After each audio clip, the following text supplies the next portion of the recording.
Joining me now for more business news is Nona Peltier. What else do we know about the Fonterra Shareholders Council? What do they think of all of this? Well, they released a report last night, just by not a coincidence. And in that report, it's a very detailed report. It's an independent assessment of the performance of Fonterra over its life, the 17 years going back. And it was prepared by Northington Partners. It's an independent report, and it's scathing of Fonterra. And this was not presented to Fonterra at the annual meeting, mostly because many of the members had not seen this report. Fonterra wasn't really familiar with it, but don't worry, they will soon become so. There's no doubt about that. And this report shows that they have underperformed materially. So in other words, their benchmarks over the past 17 years have missed the mark, and also have deteriorated over the past 5 years.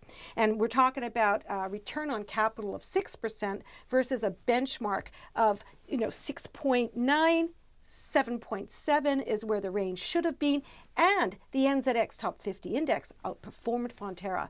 So these are not good statistics. This is independent information, and the Shareholders Council are going to take them to task for sure. And this report has got more of a life in it yet, believe it. Does it identify its interests in China as part of the problem? It does. It goes through all sorts of issues. They say that not only has it underperformed, that they have failed to generate sufficient funds on the value-added businesses, including, of course, being made. Yeah.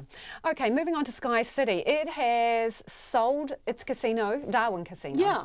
Why? Well, they've been wanting to sell it for a while. It's an underperformer, and the company has other fish to fry, basically, and a new chief executive. So Darwin is from the old era, and the new era is Graham Stevens. He's a new chief executive, been in the job for about 18 months, reviewed the operations of Sky City, and said one of the things that they really definitely wanted to do was get rid of the Darwin Casino. It's been underperforming for a lot of reasons. One, it's not really on the international travel map, so it's hard to get the high rollers there, and so they don't get the same, it's not a glamour location for overseas visitors. No, it isn't really, but I mean, I have not been there. I hear it's quite nice. Anyway, somebody was willing to pay 188 million Australian dollars for it, so it can't be a shabby place, right?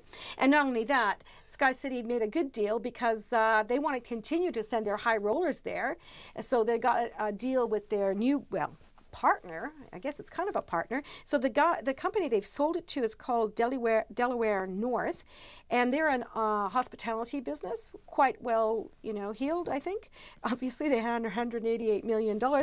So Sky will still be able to send their high rollers there for a couple of years after the deal's done, and they have an option to do a joint venture with the same company to set up an online gaming business when Australia puts in regulations, and then that would require them to have a base there in the Northern Territory. So that deal's going to be for 10 years. Good deal, I think, from Sky City. Certainly the market liked it. Their share price rose 3.5% today by 13 cents to $3.83, which is different from Fonterra's, which was just steady as she goes. Any other highlights on the market, and what about our dollar? Well, our top 50 index ended up nearly 0.5%, and certainly the mood was much more positive in Asia today. Some certainty there with where Donald Trump is going to go or not go, so to speak. 41 points to 8,896. And our currency also had some overnight gains. 67.9 managed to hang on to those today, despite the Reserve Bank holding firm on the official cash rate. 93.2 Australian, also not a bad level there. 51.7 pence. There you go. 4-month high, by the way. 4 month high. Thanks, Nona.